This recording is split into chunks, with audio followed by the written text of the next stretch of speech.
Marilah teman-teman sedama kita buka kebaktian pada hari ini dengan mengawali pembacaan nama Karapata. Arahang Sama Sambuddho Bhagawa Budahang Bhagawantang Abhiwademi.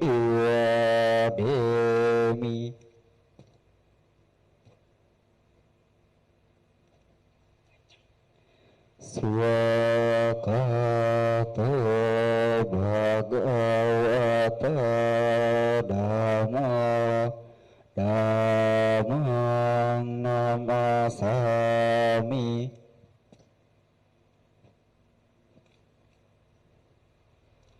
Supatipanno Bhagavato Sawaka Sangho Sanghang Namami.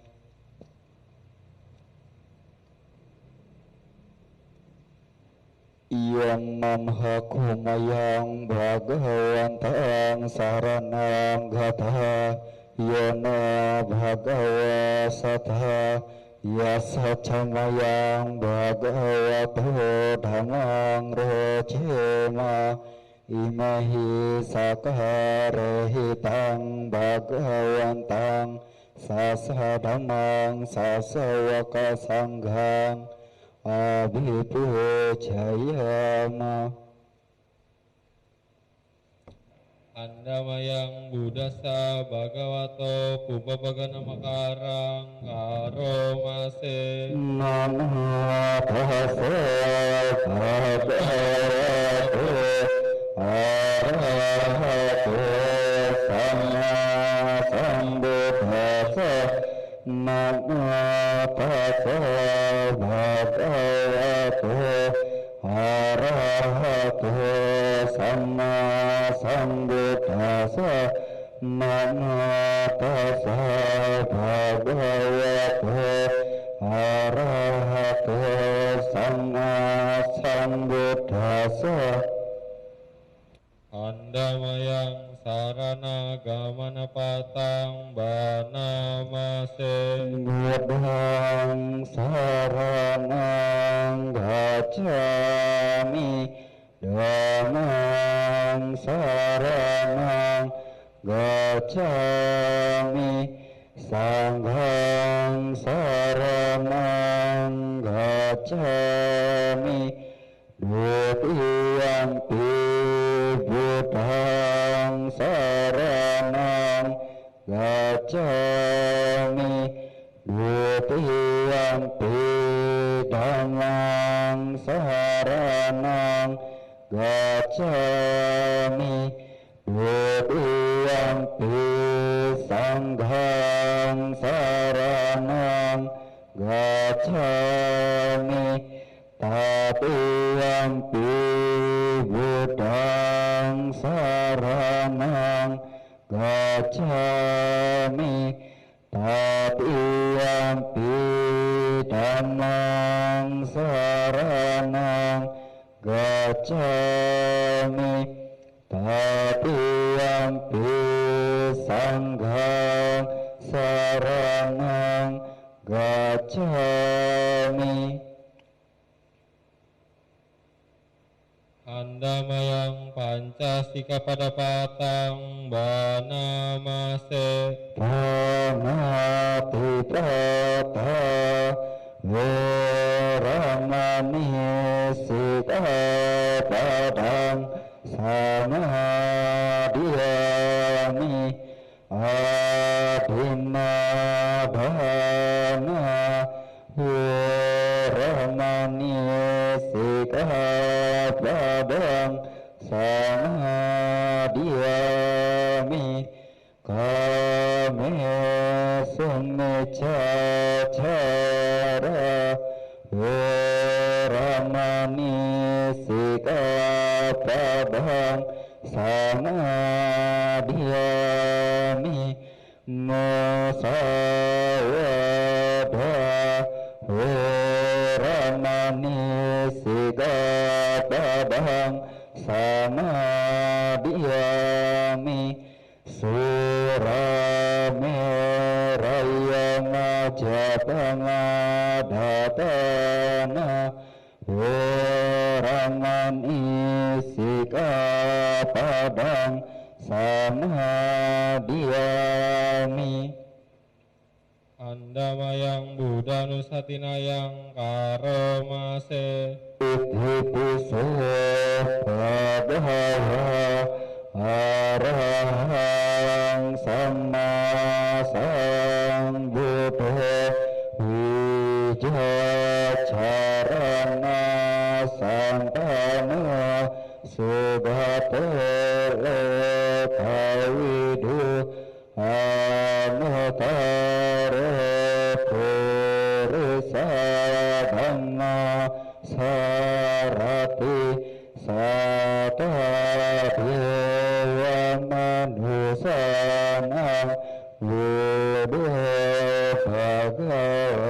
Bhagavati Andamayang Damanusatinayang Karomase Swakato Bhagavata Dhamma Sanditiko Akaliko Ehipasiko Apanaiko Pacatang Weditavyo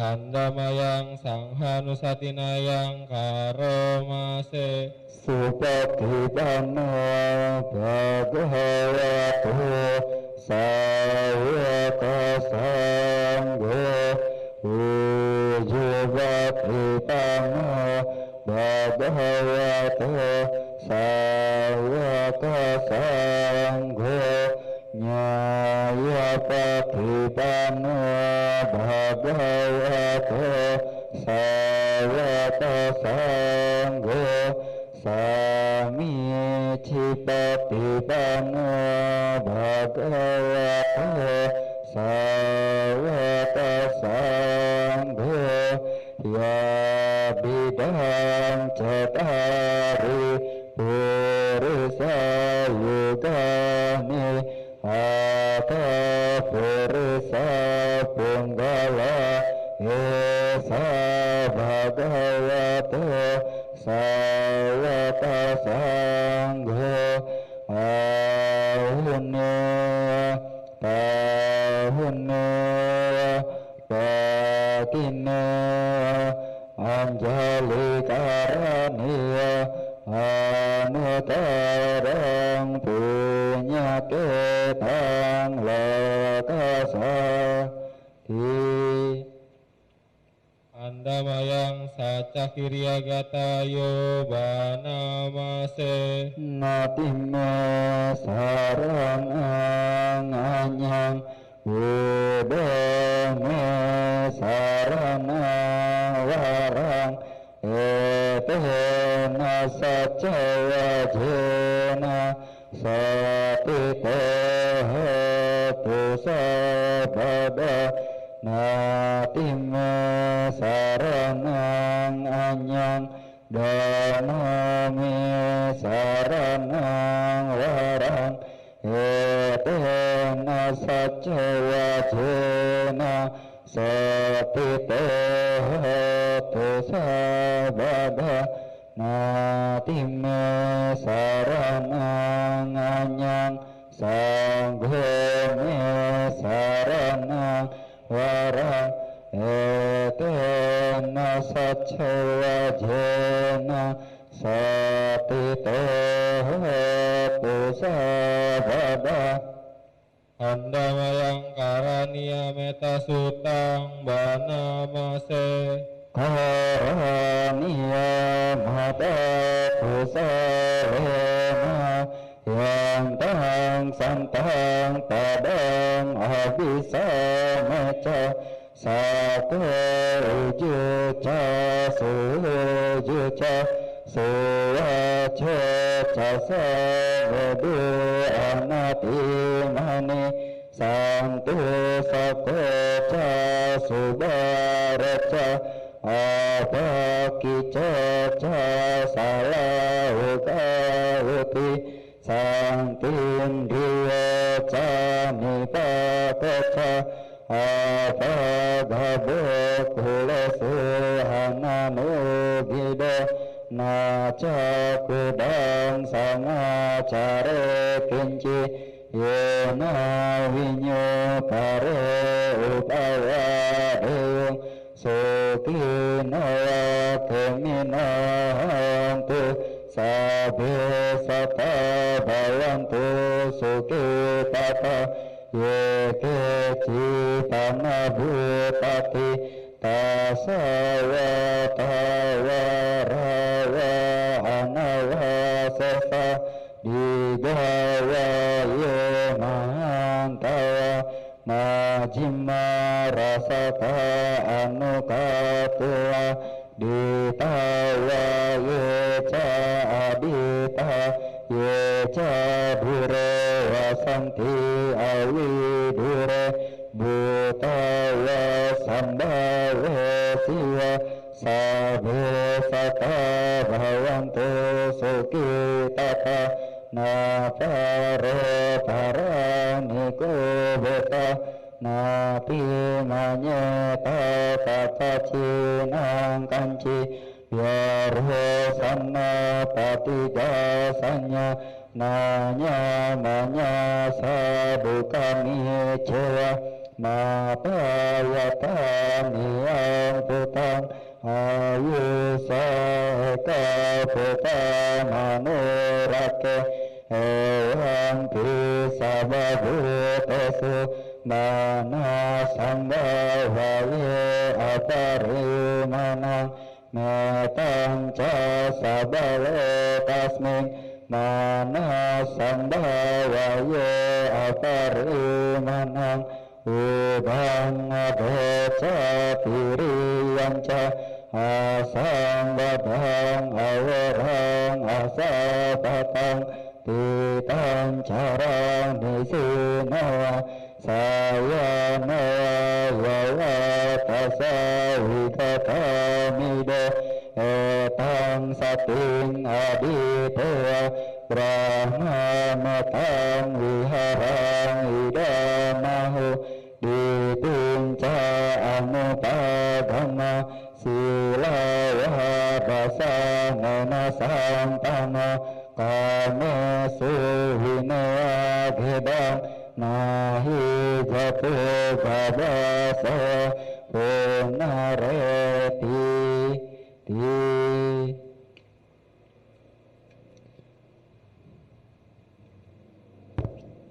Andamayang abinha pacawe kanapatang banamase jara damamhi jarang anapito yabidamamhi yabing anapito marana damamhi maranang anapito sabehime piyehi manapehina nabawe vinabawe kama sakohi kama dayado kama yoni kama bandu kama patisarana yang kamang karisami kalyanang papatang tasadaya bawisami eyang amhehi abinhang pacawe kitabang. Aku wajar mengalami usia tua, aku takkan mampu menghindari usia tua. Aku wajar menyandang penyakit, aku takkan mampu menghindari penyakit. Aku wajar mengalami kematian, aku takkan mampu menghindari kematian. Segala milikku yang kucintai dan kusenangi wajar berubah, wajah terpisah dariku. Aku adalah pemilik perbuatanku sendiri, terwarisi oleh perbuatanku sendiri, lahir dari perbuatanku sendiri, berkerabat dengan perbuatanku sendiri, bergantung pada perbuatanku sendiri. Perbuatan apapun yang akan kulakukan, baik ataupun buruk, perbuatan itulah yang akan kuwarisi. Demikian hendaknya kerap kali kita renungkan. Sadu, sadu, sadu. Marilah teman-teman sedama, setelah kita membacakan parita suci, kita melaksanakan meta bhavana. Meditasi dimulai.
Meditasi selesai. Sabbe sata bhavantu sukhitata. Semoga semua makhluk hidup berbahagia. Sadu, sadu, sadu.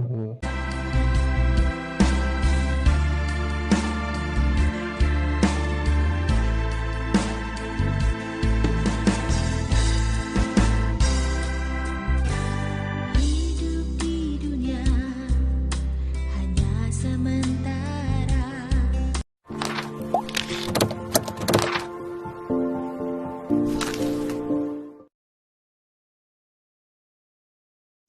Para yogi dimanapun berada, semoga selalu sehat dan berbahagia.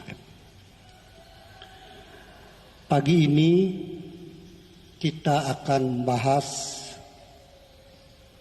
sutta yang ada di dalam Majjhima Nikaya nomor 48. Judulnya Kosambhya Sutta. Kalau di Indonesia kan menjadi orang-orang Kosambi.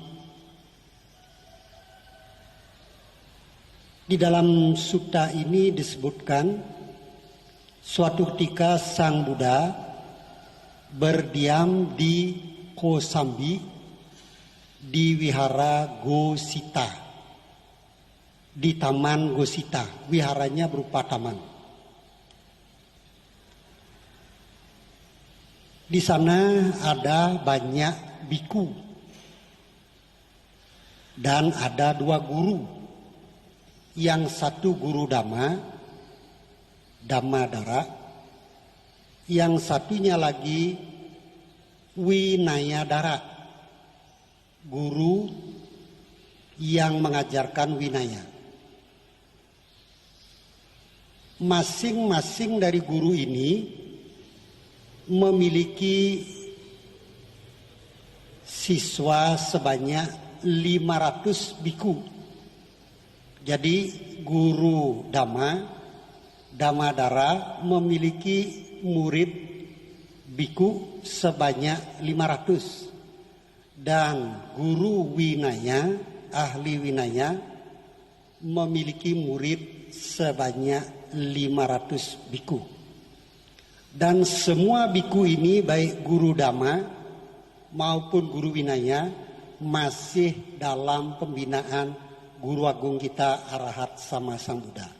Dan Sang Buddha pada waktu itu berada di Wihara Gosita, di Taman Gosita di Kosambi. Nah, suatu ketika Guru Dhamma, Dhammadara di toilet setelah membuang hajat menyisakan air bekas sedikit di kamar mandi, di toilet. Nah, setelah guru Dhamma, Dhammadara ini keluar dari toilet, guru Winaya masuk ke dalam toilet tersebut, melihat ada air bekas sedikit. Nah, karena beliau melihat, guru Dhamma baru keluar, kemudian dia masuk. Wah, ini kerjaannya guru Dhamma ini, menyisakan air bekas. Ini melanggar Winaya. Kemudian setelah selesai hajat di toilet, beliau guru Winayadara menemui guru Dhamma, mengatakan, Bante, apakah Bante tadi ke toilet menyisakan air bekas di toilet sedikit? Oh ya, saya tadi ke toilet, barangkali ada air bekas sisa sedikit. Nah, kemudian guru Winaya ini mengatakan itu melanggar Winaya, Bante. Oh ya, kalau itu melanggar Winaya, baik, saya selesaikan. Nah, ini guru Dhamma sudah mematuhi. Kemudian guru Winaya ini menjelaskan kepada murid-muridnya. Guru Dhamma itu melakukan apati pelanggaran, menyisakan air bekas sehabis buang hajat di toilet. Nah, kemudian murid-muridnya ini, murid-murid Winaya Dhamma mencela murid-murid Dhammadara. Guru kamu melakukan apati habis keluar dari buang hajat, menyisakan air bekas di toilet. Nah, murid-muridnya guru Dhamma ini melapor kepada gurunya Dhammadara.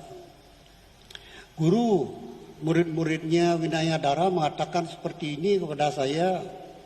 Guru katanya meninggalkan air bekas di toilet itu melanggar Winaya Apati itu. Guru Dhamma ini mengatakan kepada murid-muridnya yang 500 tersebut, dulu murid-murid Winaya Dara mengatakan itu bukan pelanggaran. Sekarang kenapa disebut pelanggaran? Berarti guru Winaya ini berbohong dia. Nah kemudian murid-muridnya Dhammadhara, ahli Dhamma ini ngomong kepada murid-muridnya Winaya Dara. Guru kamu itu pembohong, dibilang begitu. Dulu tidak salah, sekarang kenapa salah? Nah, dari sini awal mula pertengkaran yang terjadi antara 500 biku muridnya Winaya Dara dan 500 biku Dhammadhara. Mereka bertengkar, berselisih, cekcok dengan menggunakan pedang. Tapi bukan pedang sungguhan, pedang ucapan. Tapi walaupun ucapan itu diibaratkan tajamnya seperti pedang, menusuk. Kalau pedang membunuh satu kali, tetapi kalau ucapan itu berkali-kali di dalam kehidupan masih diingat, bermusuhan lagi. Ini pedang ucapan tidak hanya membunuh sekali, berkali-kali, tajam seperti pedang. Nah, karena hal ini terus-menerus terjadi, para biku melapor kepada Sang Buddha. Bante, ini para biku bertengkar nih Bante, gimana ini? Mereka berselisih, bertengkar. Mereka saling menusuk dengan pedang ucapan. Kemudian suruh panggil para biku tersebut. Nah setelah dipanggil, kasih petuah-petuah. Sang Buddha mengatakan sangga pecah. Kalau sudah sangga pecah seperti ini, penderitaan akan berlangsung lama. Sekali Sang Buddha memberikan petunjuk seperti itu tidak didengar, masih melanjutkan pertengkaran. Kedua kali dikasih petunjuk masih bertengkar. Ketiga kali juga masih melanjutkan pertengkaran. Mereka mengatakan, tunggu yang mulia, semoga yang mulia Sang Bhagawa Raja Dhamma hidup dengan tenang, memasuki menekuni kediaman yang nyaman sekarang dan saat ini juga. Kamilah yang bertanggung jawab atas pertengkaran ini. Kamilah yang bertanggung jawab atas perselisihan ini, percekcokan ini. Berani bikunya ngomong seperti itu di hadapan Sang Bhagawa. Nah karena sudah 3 kali ditegur seperti itu, ini akan mendatangkan penderitaan yang lama. Tidak hanya dalam kehidupan ini, nanti bisa berlanjut dalam kehidupan-kehidupan berikutnya. Nah karena sudah tidak bisa dinasehati, banyak biku ini, bukan 1-2 biku, ini 1000 biku ini bertengkar. Mereka berteriak dengan keras di suatu wihara, Gosita. Aduh, kalau sudah gini, Sang Buddha mengetahui beliaunya. Ya suatu saat nanti beliaunya ini akan sadar. Caranya ditinggal oleh Sang Buddha, pergi ke dalam hutan. Beliau pergi ke Rakita. di hutan Paliyeyaka. Sana ada gajah Paliyeyaka. Beliau di sana hidup dengan tenang selama menjalani masa-masa 3 bulan. Nah, apa yang terjadi pada biku-biku yang bertengkar itu, mereka terus melanjutkan pertengkaran. Akhirnya umat yang datang mau bertemu kepada Sang Buddha tidak ada. Ditanyakan kemana beliaunya, beliau pergi ke hutan Rakita, hutan Paliyeyaka. Kenapa beliau pergi ke sana? Kenapa tidak di sini, di wihara? Kami bertengkar. Wah. Nah, kalau para biku bertengkar, dia tidak mau mendengarkan petunjuknya Sang Buddha, kami juga tidak mau menghormati para yang mulia ini. Kami tidak mau mendukung. Nah, awalnya masih mereka bertengkar, tapi lama-lama lapar, perutnya tidak ada makanan. Makanan tidak ada, obat-obatan tidak ada, jubah robek tidak ada yang mengurus. Nah, lama-lama kalau sudah lapar perutnya, kadang ada umat yang berdana kepada biku-biku yang baik, yang sudah mencapai tingkat kesucian, arahat, mereka tidak ikut-ikutan. Nah, ini yang bertengkar ini belum mencapai arahat, masih ada dosa kebencian, masih ada loba karena tidak tahu, moha. Nah, berlarut-larut mereka kadang dapat makanan sedikit, kadang harus berpuasa sehari, akhirnya luyu, tidak bisa bertengkar lagi, mana ada tenaga untuk bertengkar. Tidak ada makanan, tidak bisa dia bertengkar. Sang Buddha tahu. Nah, setelah berlangsung 1,5 bulan, akhirnya mereka menyadari kita menderita karena kita bertengkar, umatnya tidak mau mendukung kita. Sebenarnya kalau dibaca di Kuddaka Nikaya itu tidak hanya umatnya terpecah menjadi 2, pendukung Winayadhara dan pendukung Dhammadhara, tetapi juga semua makhluk di alam semesta ini termasuk para dewa, Brahma juga terpecah menjadi 2. Bayangkan. Kalau sudah Sang Buddha seperti itu sampai ke alam Brahma. Tidak hanya seperti itu, ketika Sang Buddha membabarkan Dhamma di mana-mana, itu para dewanya hadir. Para dewa hadir itu ingin mendengarkan Dhamma, ingin bebas dari penderitaan, juga ingin mencapai tingkat kesucian. Jadi pecah. Tidak hanya umat yang ada di Kosambi, para dewa Brahma, Arupa Brahma juga pecah menjadi 2. Nah, karena sudah 1,5 bulan, udah pada luyu, udah ada makanan, akhirnya mereka menyadari, semua menyadari kesalahan. Ini gara-gara kita bertengkar, tidak mau mendengarkan petunjuk guru. Kita sudah dikasih tahu, kalau kita bertengkar akan menderita dalam waktu lama, tidak perlu menunggu kelahiran berikutnya. Sekarang ya perut kita sakit, panas, seperti ditusuk-tusuk jarum. Akhirnya karena sudah menyadari begitu, mereka saling memaafkan. Nah, setelah saling memaafkan, beliau ngomong kepada umatnya, kami sekarang sudah rukun, tidak lagi bertengkar. Ya bagus yang mulia. Tapi apakah yang mulia sudah mohon maaf kepada Sang Buddha? Aduh, wasa jauh. Hutan Rakita, Paliyeyaka jauh. Mereka sedang wasa, tidak bisa ke sana. Jadi harus menunggu sampai wasa berakhir.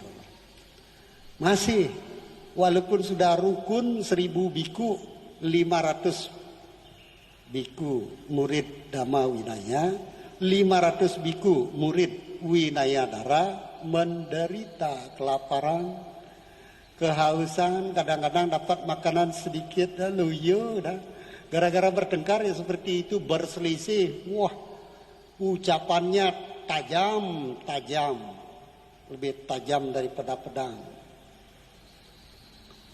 Nah, Tidak hanya umat di Kosambi, umat di Jetawana yang mendirikan Wihara Jeta, Anathapindika juga bertanya, guru kemana? Pada kami ingin bertemu dengan Sang Buddha. Sang Buddha tidak ada. Akhirnya diketahui Sang Buddha berada di hutan Palieya, melaksanakan wasa. Di sana beliau hidup rukun, tenang, dibantu oleh gajah. Ya, disebutkan di sana di dalam kitab Kudaka Nikaya, kera, juga binatang-binatang dimanapun Sang Buddha berada, di sana ada kedamaian. Tidak hanya gajah, termasuk ular, binatang-binatang melata, semuanya hidup damai. Nah, kemudian setelah habis wasa, Anathapindika memberitahu, Bante, kepada Yang Mulia Ananda, Bante, kami ingin bertemu guru. Guru di sana, mohon kami ingin bertemu guru supaya bisa kembali ke Wihara Jetawana. Akhirnya Ananda pergi ke sana, ke hutan Palieya bersama 500 biku.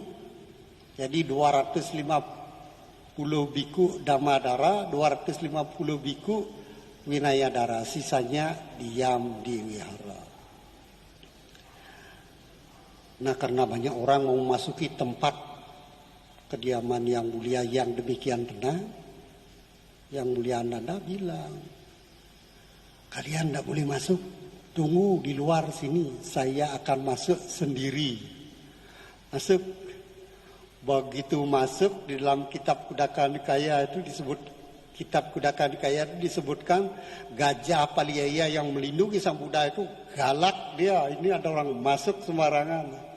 Kasih tahu sama Sang Buddha, jangan, Palieya itu murid saya, kasih dia kesempatan masuk, langsung jinak.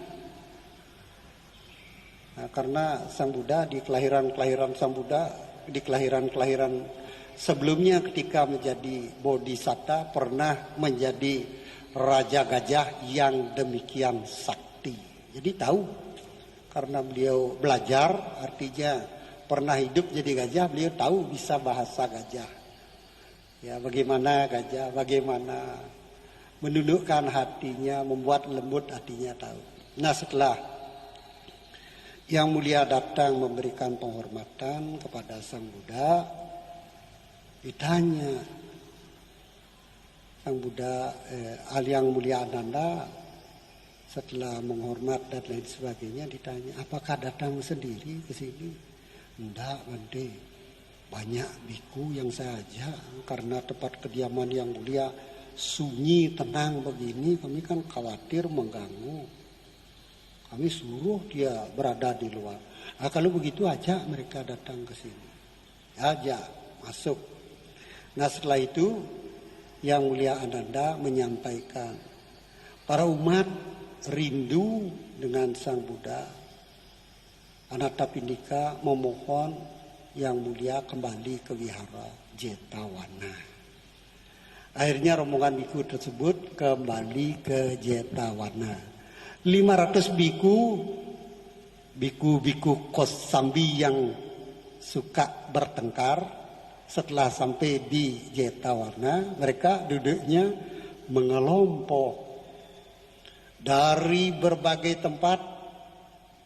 Para biku datang ke Jetawana untuk memberikan penghormatan sabis wasa kepada Sang Buddha.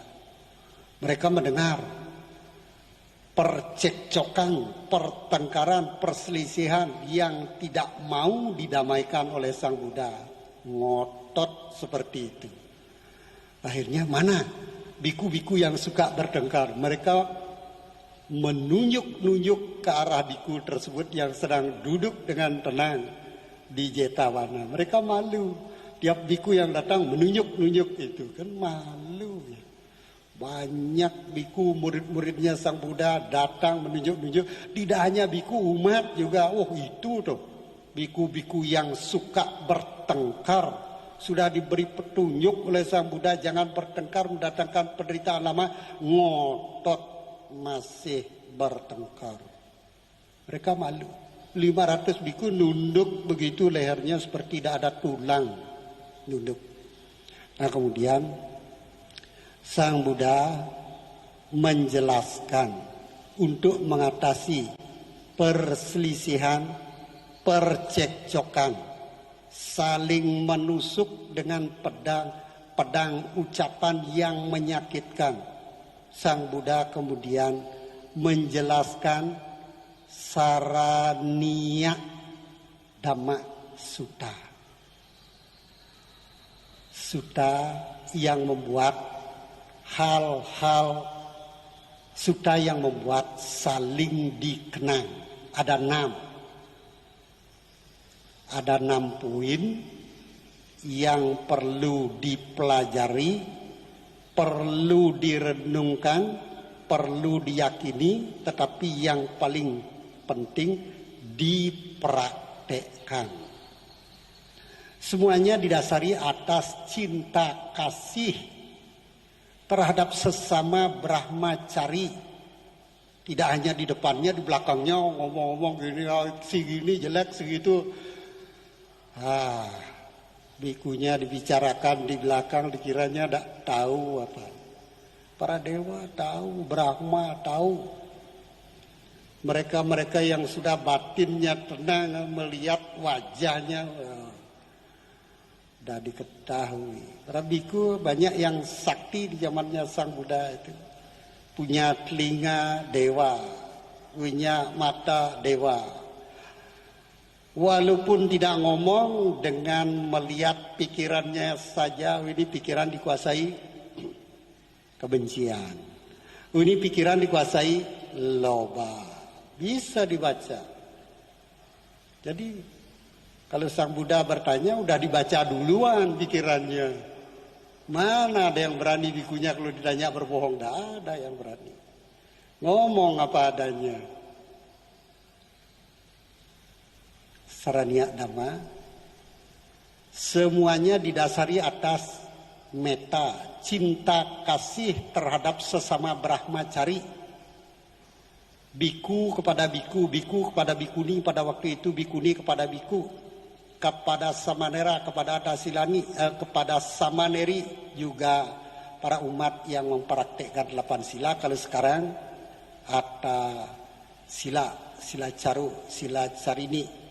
Kalau di Thailand apa meci, kalau di Myanmar lupa, ada juga namanya sayali, 8 sila. Praktekkan umatnya. Nah untuk membedakan makanya dikasih, kalau di Indonesia putih-putih, dia mempraktekkan 8 sila.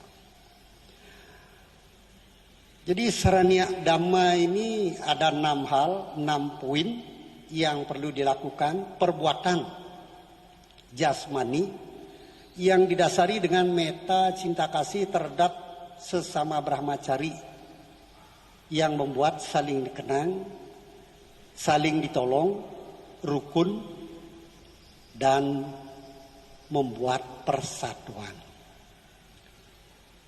Yang pertama, kedua, ucapan yang didasari cinta kasih, baik di depan maupun di belakang terhadap sesama brahmacari. Tujuannya seperti tadi, ucapan, pikiran juga didasari cinta kasih. Kemudian dana catupacaya berupa makanan, minuman, obat-obatan dan lain sebagainya, itu juga menjadi milik bersama.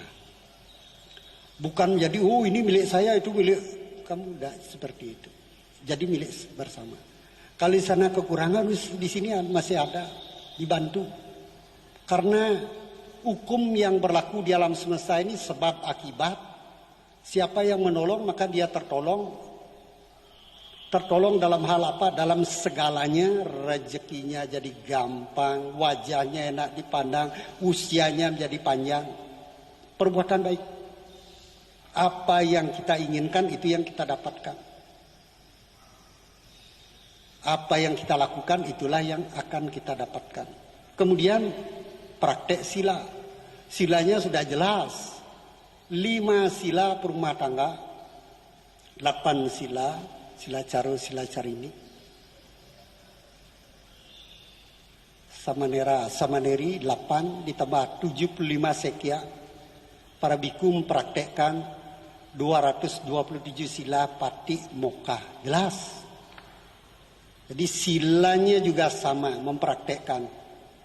Tidak hanya sembunyi-sembunyi kalau sepi gitu, berani melanggar.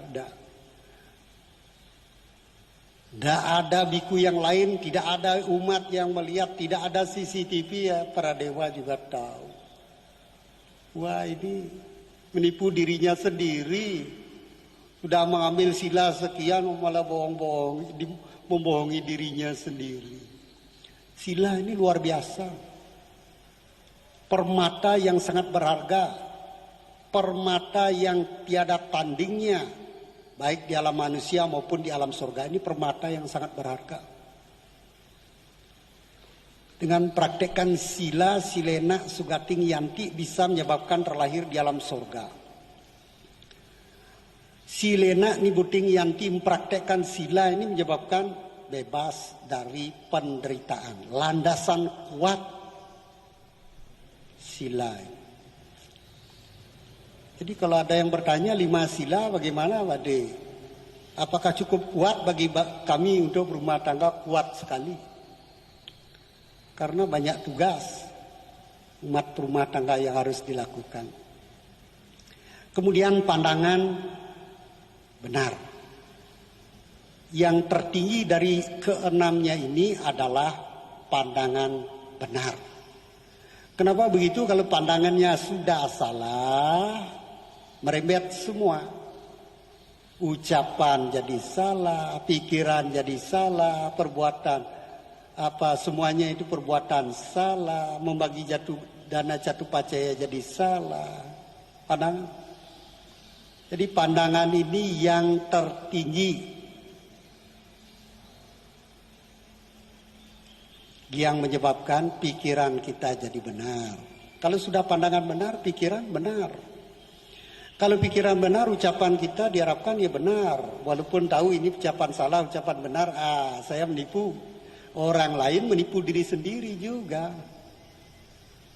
Iya, 30 menit.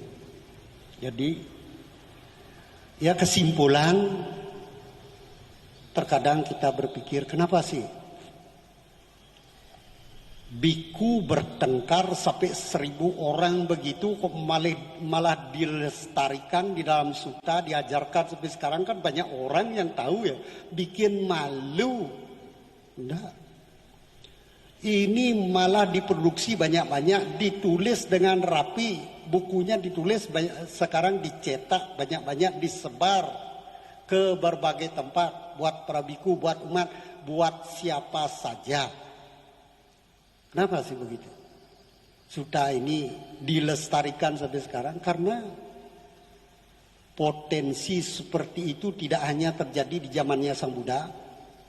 Potensi seperti itu bisa terjadi 2600 tahun kemudian. Bukannya tertutup kemungkinan terjadi pertengkaran. Baik pertengkaran fisik, ucapan maupun hanya di dalam pikiran menyimpan kejengkelan. Itu tidak tertutup kemungkinan seperti itu terjadi. Nah oleh karena itu para biku arahat yang menulis 500 arahat ya, semua ajaran Sang Buddha ini dilestarikan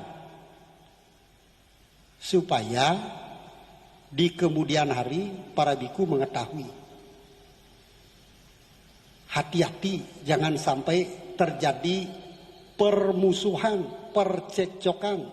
Tidak hanya dengan pedang ucapan, pedang pikiran, pedang perbuatan yang menusuk tajam, menyakitkan berhari-hari. Bisa terjadi yang seperti ini. Oleh karena itu kita perlu menjaga pikiran, ucapan, perbuatan kita. Jangan sampai terjadi hal-hal seperti itu di zamannya Sang Buddha. Apalagi sekarang secara fisik Guru Agung kita sudah parinibbana. Masih ada Sang Buddha membimbing para biku. Para bikunya masih berani berkata menantang Sang Buddha seperti itu. Kalau sudah perutnya sakit seperti itu gimana? Nah ini percekcokan, permusuhan, saling tikam dan lain sebagainya dengan ucapan tidak hanya terjadi di ajaran Sang Buddha. Di semua lini kehidupan bisa terjadi. Ya dulu pernah ketika masih umat awam membaca Mahabharata Hindu. Apa yang terjadi dalam Mahabharata? Perang. Siapa yang diajak berperang? Keluarganya sendiri. Kenapa bisa perang seperti itu? Keserakahan. Kemudian disusul dengan kebencian. Tidak hanya Mahabharata, jauh-jauh yang ada di India, di Indonesia. Pernah membaca buku runtuhnya kerajaan Majapahit karena perang saudara. Prajurit Majapahit berperang melawan prajurit Majapahit. Di Indonesia banyak orang sakti pada waktu itu, kebal dan lain sebagainya. Ya, jangankan dulu ya, sekarang aja masih ada yang sakti itu bisa senjata, bisa terbang sendiri membabat leher. Nah, jadi di semua lini kehidupannya. Tidak perlu dilanjutkan lagi, di semua lini bisa terjadi pertengkaran, percekcokan, permusuhan. Resep yang paling ampuh untuk menghadapi hal itu adalah metta. Saranya Dhamma Sutta. Memang metta ini tidak gampang ya. Mempraktekkan metta ini berat sekali rasanya. Jangankan bisa mempraktekkan metta. Landasan metta ini memaafkan. Memaafkan orang yang dibenci, beratnya luar biasa. Pertama kali mempraktekkan ini sebelum menjadi biku, belajar, luar biasa beratnya. Berkali-kali harus dicoba, harus lulus. Kalau tidak, ya tetap batin kita dikuasai kebencian modal terlahir di alam rendah neraka. Kalau sedikit kemungkinannya ada lahir di alam neraka. Tapi kalau banyak, apalagi kuat, besar kemungkinan lahir di alam neraka. Dan alam neraka itu penderitaannya, lamanya itu. 1 hari di alam neraka yang paling rendah itu. 1 hari di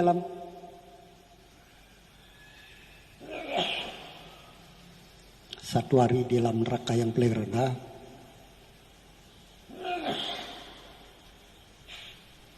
9 juta tahun di alam manusia.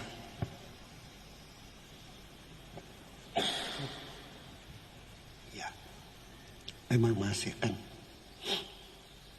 Nah ini karena sudah waktunya habis, sekarang kita kembali ke chat. Barangkali ada yang bertanya.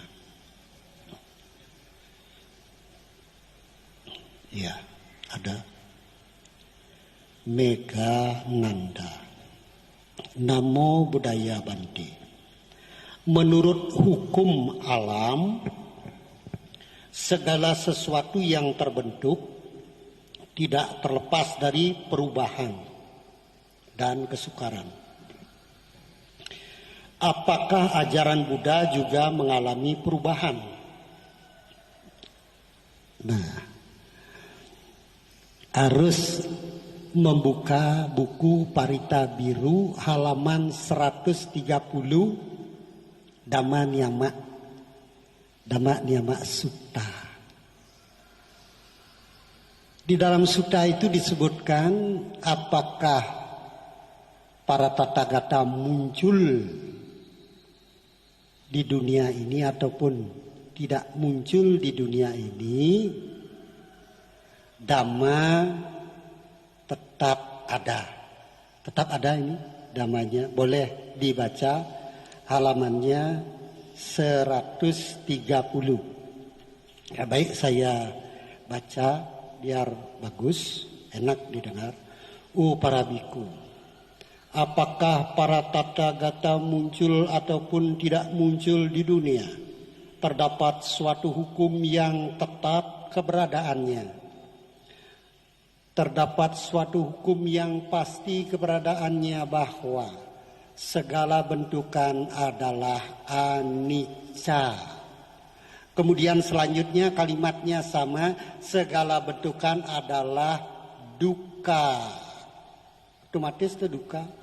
Siapa yang senang menjadi tua? Siapa yang senang rambut putih? Siapa yang senang sakit-sakitan?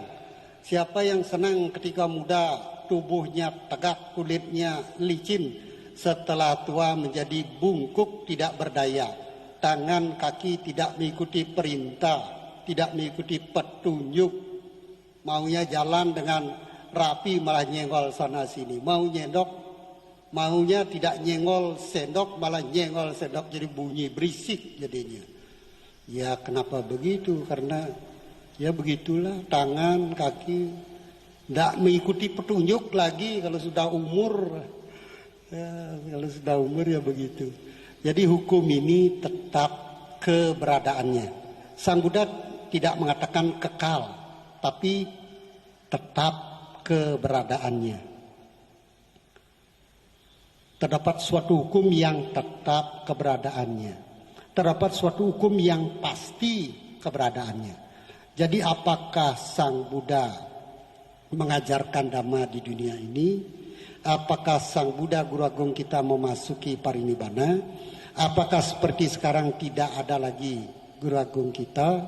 Apakah suatu saat nanti Dhamma dilupakan? Dhamma tetap ada di alam semesta ini. Hanya para Buddha mampu menemukan Dhamma itu kembali, kemudian mengajarkan Dhamma itu kepada mereka yang ingin mendengarkan Dhamma ini.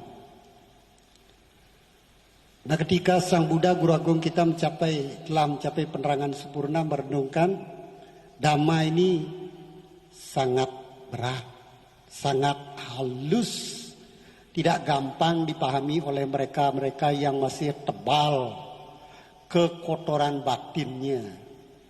Brahma Sang Pati, Dewa Brahma tahu pikiran yang mulia. Oh, ini tidak boleh ini. Nanti Sang Buddha buru-buru memasuki parinibbana. Dhamma ini luar biasa. Makanya beliau mohon Dhamma ini diajarkan demi belas kasih kepada semua makhluk. Ya, jadi beliau memohon diajarkan Dhamma. Ada makhluk-makhluk yang memiliki sedikit debu di mata mereka yang menyebabkan mereka mampu memahami Dhamma. Nah, lebih jauh lagi daripada itu yang dekat-dekat dengan kita, kalau kita melihat kenapa di dunia ini ada orang kaya, ada orang super kaya, ada orang cantik, ada orang yang cacat, ada yang sakit-sakitan, ada yang wajahnya tidak enak dipandang, ada yang memiliki pengikut yang banyak, ada yang tidak memiliki pengikut yang banyak, ada yang pandangannya keliru, merusak terus. Kenapa? Karena Dhamma ini. Mereka yang mengetahui Dhamma, mereka yang pelajari Dhamma, mereka yang meyakini Dhamma bahagia. Bahagia, diberkahi kebahagiaan. Usianya panjang, wajahnya enak dipandang, rezekinya mudah mengalir dan lain sebagainya. Acan Bram, topik ceramahnya kaya raya di dunia ini, setelah meninggal masuk surga, ya itu yang diharapkan. Kaya raya di dunia ini kalau kikir, pelit, membenci, mana bisa masuk surga. Jangan-jangan munculnya di alam rendah. Nah, oleh karena itu kaya raya di dunia ini, cantik, berpengaruh dan lain sebagainya, itu berkah. Apa yang harus kita lakukan? Ya supaya kita lebih kaya, lebih cantik, lebih usianya lebih panjang di kelahiran-kelahiran berikutnya. Karena kalau belum mencapai parinibbana harus lahir lagi. Harus lahir lagi karena memiliki keinginan. Memiliki 13 kerajaan di dunia ini kalau dibandingkan dengan alam dewa itu jauh lebih membahagiakan di alam dewa, begitu perbandingannya. Jangankan 1 kerajaan, 2 kerajaan emas permata, gadis-gadisnya pelayan siap melayani raja kapanpun dimanapun.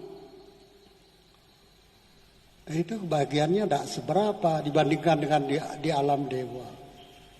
Nah begitu. Jadi ya lihat lagi. Ya semoga jawaban ini ya, bisa nyambung dengan pertanyaannya. Oh ya, masih ada berikutnya dari Bapak Megananda. Bagus ini pertanyaannya. Ya semoga bisa menjadi topik nanti. Jika seseorang belajar Dhamma, namun pikirannya masih diliputi oleh untuk apa saya memuja dan memohon kepada Sang Buddha, toh beliau tidak dapat menolong saya. Apakah ini termasuk wicikica, keraguan-raguan? Ya ini selain ragu juga kurang memahami ajaran Sang Buddha. Ya ketika Sang Buddha masih membabarkan Dhamma, masih ada di sekitar kita, ya umatnya memberikan penghormatan kepada Buddha, Dhamma, dan Sangha. Beliau mengajarkan Dhamma. Patacara yang menderita dikasih Dhamma yang membuat patacara lenyap sedihnya. Bahkan patacara menjadi bikuni arahat. Kemudian kisah Gotami sedih anaknya meninggal dunia. Kemudian dikasih Dhamma juga oleh Sang Buddha. Dhamma ini yang perlu kita pelajari. Dhamma ini perlu kita yakini. Dhamma ini perlu kita praktekkan. Karena hanya dengan pelajari Dhamma, mempraktekkan Dhamma, hidup kita jadi bahagia di sini dan kelahiran-kelahiran berikutnya sampai mencapai kebahagiaan tertinggi, tidak ada lagi duka. Dukanya secara fisik beliaunya menolong, begitu tolong Sang Buddha kasih saya nasi, Sang Buddha membawakan nasi, dan seperti itu. Nah suatu ketika Sang Buddha menjelaskan sutta kepada Yang Mulia Ananda tentang jadilah pewarisku dalam Dhamma.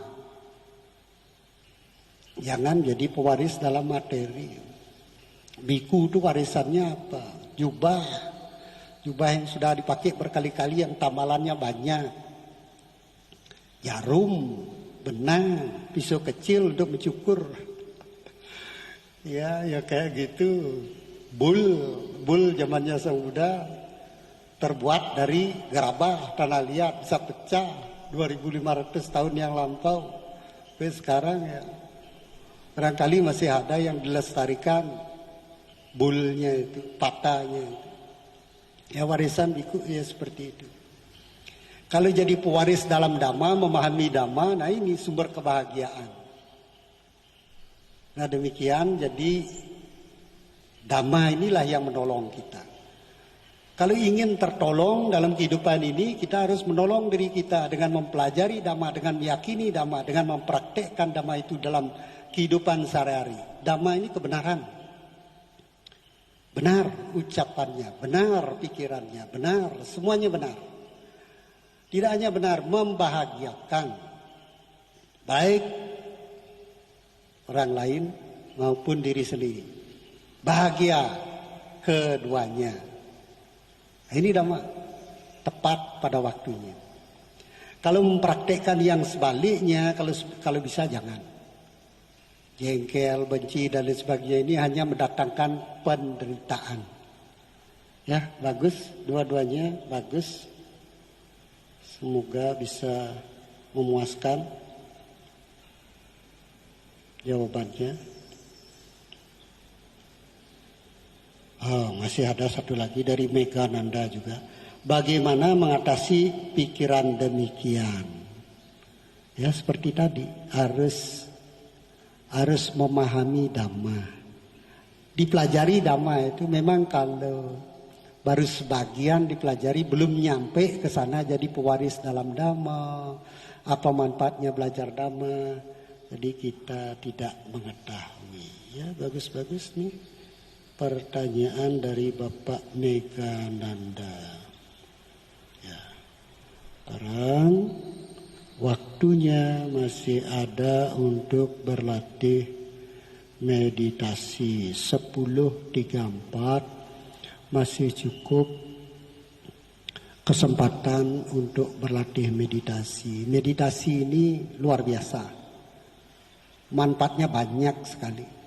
Supaya tidak pikun, supaya cerdas, ingatannya kuat, tubuhnya jadi sehat. Aduh, banyak sekali, termasuk mencapai kebahagiaan tertinggi. Tetapi meditasinya yang benar.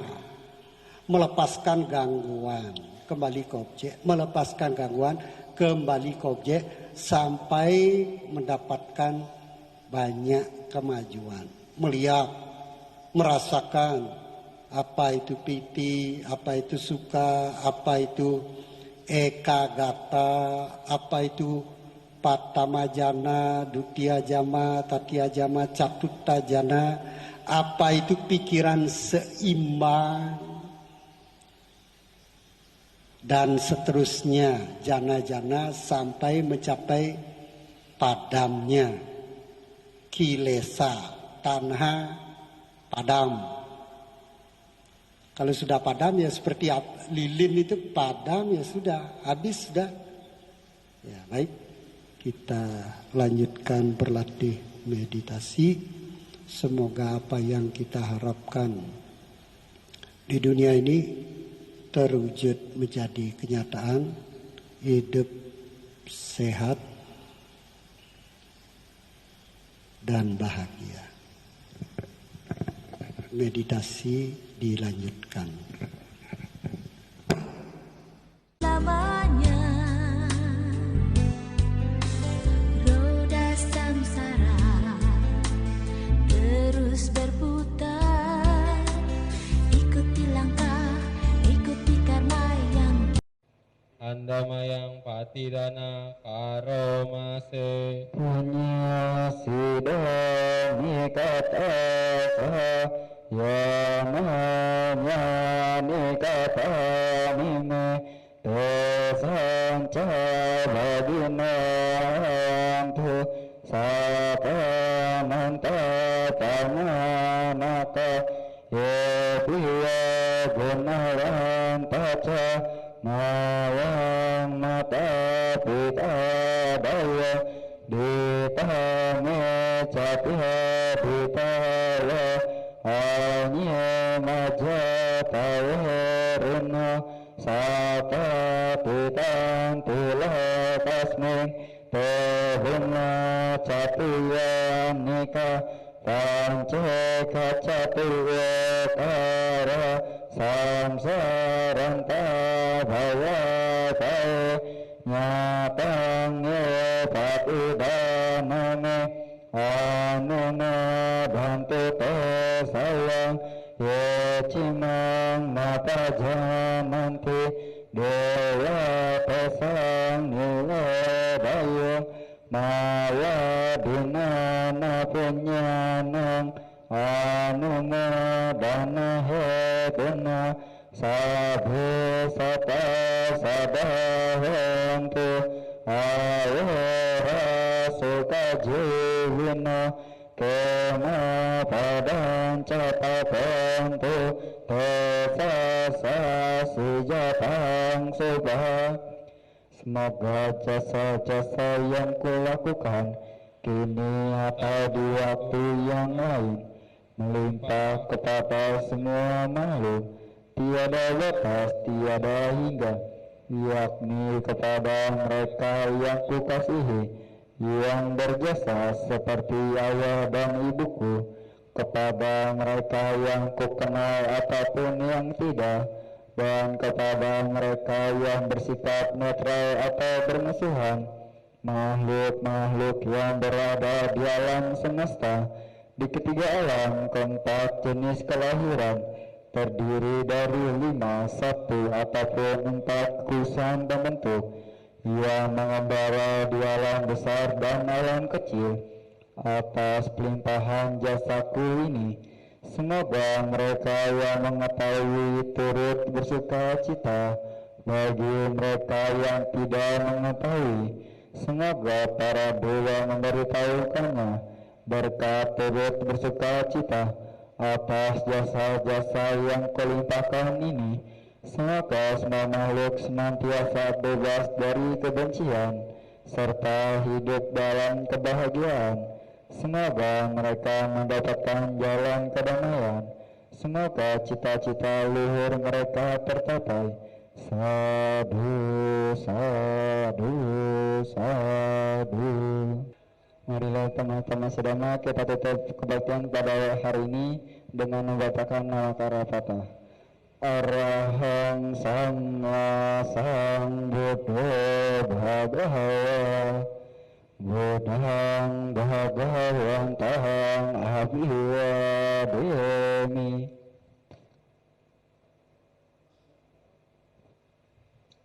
Swakato Bhagavata Dhamma Dhammam Namasami.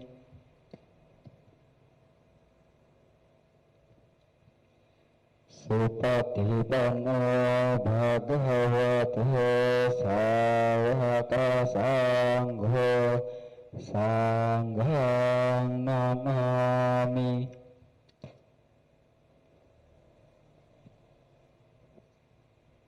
Sabya Sata Bhavantu Sukhitata. Semoga semua makhluk hidup berbahagia. Sadu, sadu, sadu.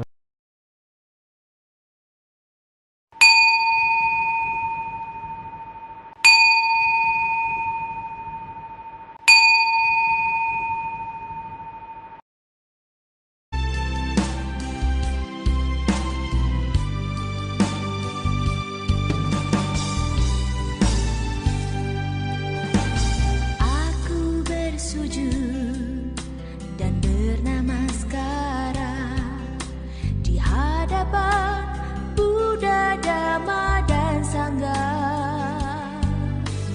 Aku bertekad selalu mengabdi, menjalankan sila hidup sesuai dan